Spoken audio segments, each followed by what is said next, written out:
நாச்சியார் கோயில் கல் கருட சேவை. பல்லாயிரக்கணக்கான பக்தர்கள் சுவாமி தரிசனம்.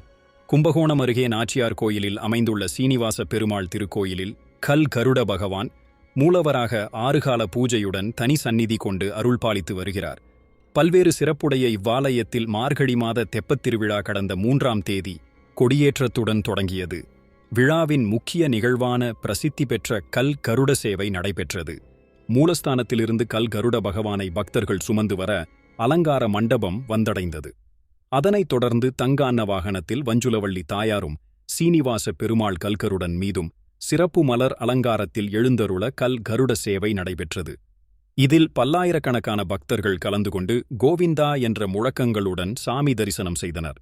முடக்குவாதம், மூலம் உள்ளிட்ட நோய்களுக்கு சிறப்பு சிகிச்சை பெற ஸ்ரீவித்யா சித்தா மற்றும் வர்மா மருத்துவமனை, அரியலூர்.